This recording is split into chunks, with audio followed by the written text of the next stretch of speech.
माँ माँ, अरे क्या माँ माँ कर रहा है? बकरी का बच्चा है क्या? अरे माँ मजाक छोड़ो, मुझे फाइनली वो मेन चौराहे वाली दुकान मिल गई है। अब देखना आपका बेटा दुगनी स्पीड से पैसा कमाएगा। ओफो, ये क्या? मेरी ऑनलाइन मेकअप क्लास चल रही है। इतनी जोर से क्यों बोल रहे हो आप दोनों? अरे मेरी धर्म पत्नी जी, मेकअप क्लास बाद में करना, वो चौराहे वाली दुकान मिल गई है हमको।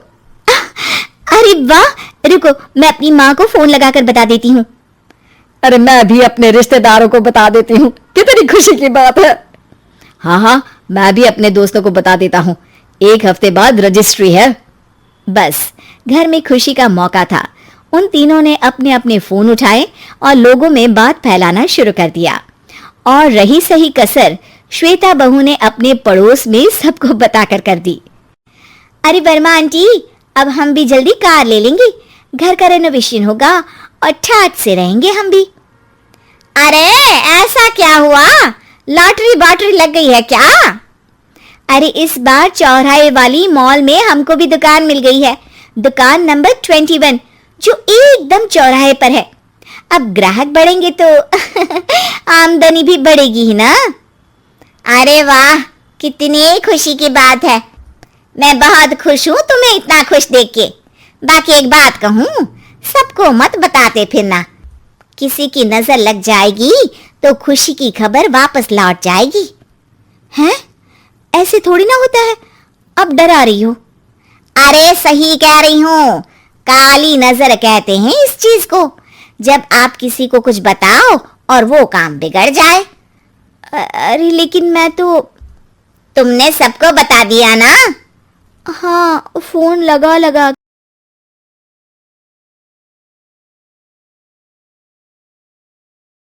के। अब बच के रहना, काली नजर बड़ी खतरनाक होती है। श्वेता इतनी खुश रहती है कि वो वर्मा आंटी की बात पर ध्यान ही नहीं देती, जबकि पड़ोस में और भी लोगों से खुशी की खबर शेयर करती रहती है। अगले दिन राजेश बहुत दुखी होकर घर आता है। अरे बेटा क्या हुआ? मुंह क्यों सूजा हुआ है? मधुमक्खी ने काट लिया क्या? माँ, वो दुकान किसी और के पास चली गई, किसी ने ज्यादा भाव लगा दिया। अरे पर बात तो आपसे हुई थी ना उस दुकान वाले की। हाँ, आज मैं टोकन अमाउंट देने गया था, तब मुझे पता चला कोई आकर सुबह मुझसे पहले ही ज्यादा अमाउंट दे गया। काली नजर। क्या कहा? वर्मा आंटी ने समझाया था कि किसी को बताना मत, वरना काली नजर लग जाएगी। अच्छा, तुम्हें उनकी बात मान लेनी चाहिए थी। उनकी बात मान लेती, लेकिन उसके पहले ही सबको बता चुके थे ना हम तीनों। अरे अगली बार से ध्यान रखेंगे, कोई भी नई चीज होगी तो किसी को नहीं बताएंगे। तीनों कुछ दिन ऐसे ही रहते हैं, पर एक दिन श्वेता को एक मेल आता है। राजेश, मेरा ऑनलाइन मेकअप कोर्स कंप्लीट हो गया, अब मैं खुद का पार्लर खोल सकती हूँ। अरे वाह, अपने मोहल्ले में ही खोलते हैं? ये जो घर के सामने दुकान है ना, वहीं? हाँ, यहाँ सस्ती भी मिल जाएगी। अगले दिन श्वेता वर्मा आंटी के पास जाती है मिठाई का डब्बा लेकर। अरे आओ आओ, कैसे आना हुआ?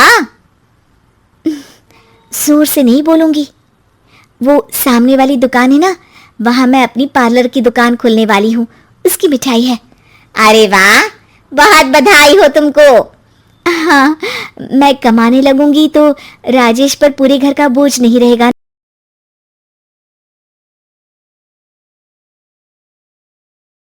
ना आंटी जी। ये तो है, पर ये बता कि तूने ये बात किसी और को तो नहीं बताई ना? अरे नहीं नहीं, पिछली बार गलती कर दी थी, काली नजर लगी किसी की और राजेश के हाथ से वो दुकान चली गई थी। सबको मत बताना। चलो मैं चलती हूँ, कल दुकान की बात करने भी तो जाना है। अगले दिन श्वेता दुकान के लिए मालिक से बात करने जाती है। अरे लेकिन दुकान तो हम कल रात को ही किसी को दे चुके हैं। कल ही? हाँ कल ही।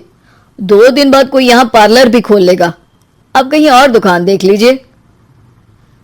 अरे पर हमको भी तो पार्लर ही खोलना था। भाई एक ही दुकान है, आधी आधी तो नहीं दे सकता ना मैं। राजेश और श्वेता घर पर हताश होकर आ जाते हैं। इस बार तो किसी को बताया भी नहीं था, अब किसकी काली नजर लग सकती है? सुनो, तुमने माँ को बताया था क्या? अरे कैसी बात कर रही हो? माँ की नजर थोड़ी ना लगेगी। पक्का तुमने किसी को नहीं बताया था ना? सिर्फ वर्मा आंटी को बताया था। उन्होंने ही मुझे किसी को नहीं बताने को कहा। अरे यार तुम भी सही हो, मेरी माँ को नहीं बताने को कह रही हो, पर वर्मा आंटी को बताना तुम्हें जरूरी लगा। अरे वर्मा आंटी ने ही तो काली नजर के बारे में बताया था ना। वो हमेशा हमारा भला ही तो चाहती है। मेरी माँ भी हमारा भला ही चाहती है। अरे पर चिल्ला क्यों रहे हो? बात नहीं कर सकते क्या आराम से? नहीं आता हूं आराम से बात करना, और करना भी नहीं चाहता हूं मैं। दुकान जाने का दुख गुस्से में बदल गया था और राजेश और श्वेता में बात बंद हो गई थी। 2 दिन बाद मोहल्ले में पार्लर का इनॉग्रेशन हुआ, जिसमें मोहल्ले के सभी लोगों को बुलाया गया, पर श्वेता, राजेश और माँ नहीं जाते।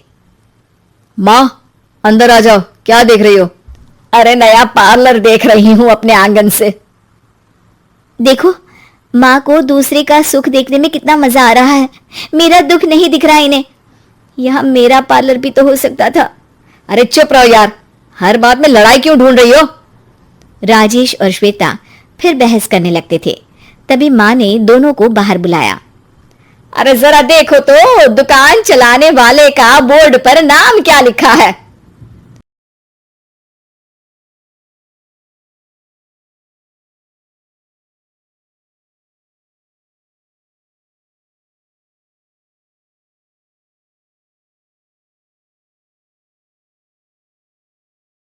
श्रुति वर्मा।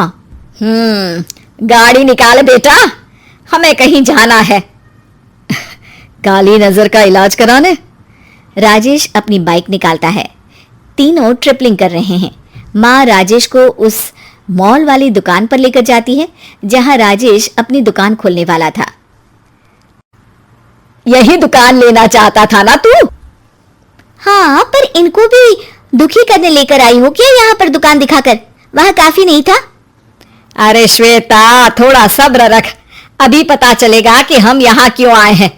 बता, इस दुकान चलाने वाले का नाम क्या है? अनुपम वर्मा। कुछ समझ में आया?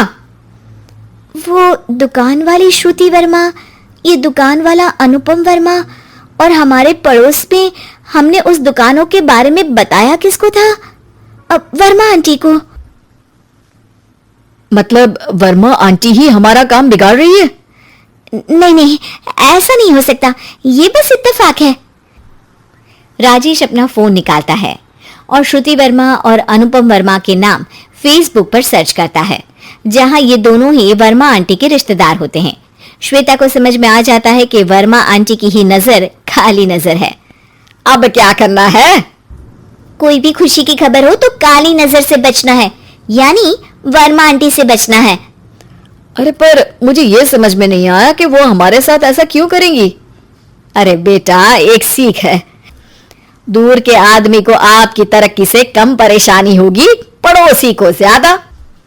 दोनों माँ की बात में हामी भरते हैं और अगला काम चुपचाप करने की कसम खाते हैं, ताकि आगे से वर्मा आंटी कोई काम ना बिगाड़ सके।